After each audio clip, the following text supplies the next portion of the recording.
الالتصاق الكبير بالمذهب، عندهم التصاق بالعامة بالناس. فلذلك بشكل عام أرى أن علماء الشيعة حتى في التواضع تذهب إليه متواضعون، يسمع، وحتى لو قسوت عليه واسع أفق. وليس الشيعة فقط، الشيعة بس والإباضية أيضا، طبعا الزيدية، الصوفية، هم الآن التيار السلفي فقط ترى هو الذي فيه نفور. فهمت قصدي؟ فيه نفور، يعني يكاد يضربك إذا سألت 3 أسئلة وراء بعض يعني ينفر منك. هؤلاء لا. أنا جلست مع العلامة الخليلي، سألته في عمق المذهب ونزلنا ورد في غاية الراحة. هم هذول بيكسبونك طبيعي، هم مكسب بالنسبة لهم يعني. لا ليس بهذا سوء الظن يعني، لكن هم يدرسون العلوم العقلية والمنطقية والنفس. لا بس انت دائما عندما تتحدث عن الشيعة تتحدث عن دائما تتحدث عن صورة وردية وصورة جميلة. حتى مثلا قلت هنيئا للشيعة في مقال لك وقلت حق للشيعة يوم القيامة أن يفخر ويقول الإمام علي والزهراء لأجل حبكم اضطهدونا وشردونا واتهموا أعراضنا وأذاقونا العلقم. صحيح. يعني وهل الشيعة سلمت أيديهم من الدماء وألسنتهم من الاعتداء؟ بس هم أخف. بس لو تعرف تاريخ الشيعة وما لقوا في سبيل حب محمد وآل محمد لعذرتني في هذا الكلام.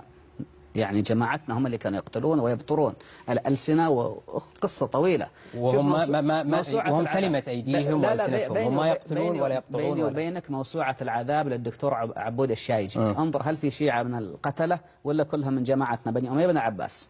ممكن لو شفنا سوريا احنا ممكن نصل هالنتيجة. هذا إذا صنف أنهم شيعة، لأنهم أغلبية سنية، جيش سني والحكومة سنية. بس المقاطع اللي نشوفها احنا أنا لا أبرئ شيعة ولا سنة، دائما أقول الشهادة لله، ليس الله هو الشهادة له وليس للسنة ولا الشيعة، ولكن ينبغي أن ننصف. أنا يمكن ربما من يعني الأخوة السلفية لأنهم يظلمون الشيعة كثيرا، فما أدري ما مناسبة هذه يعني أنت متعاطف مع الشيعة لأنهم هم المظلومين والسنة هم الظالمين. هذا قبل الأحداث الأخيرة زمان هذا التغريدات.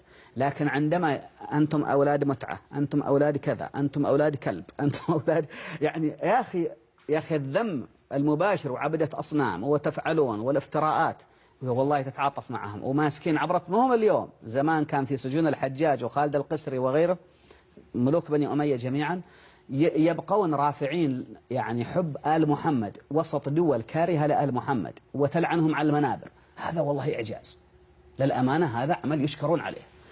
أنا أشكر. ولو أننا لو كان يلعن أبو بكر وعمر على المنابر وفي فرقة منا بقيت، والله تحتاج أن نكتب فيها مثل هذا. فأهل البيت ينبغي على السني بين قوسين ألا يخجل من مدح أهل البيت والقول بأنه يحبه. ما يخجل. ينبغي أن يقولها براس مرفوعة، لا يخشى. وهم السني يقولها براس نازلة. لا بس يقولون الآن يعني لا هو هذا الغريب. يعني أنا يعني أنت تحس إنه أنت مثلا لما تتحدث عن الشيعة تتحدث بلغة إيجابية وبلغة مدح وثناء، العكس تماما عندما تتحدث عن السنة وتتحدث عن قرأت لمناظرتي معهم في منتدى هاجر عام 1423 أو 22. انظر عندما أدخل معهم. أنا مضطر أنه أخذ فاصل وبرجع لك لهذا يعني فلذلك توازنوا. طيب فاصل بسيط ثم نعود.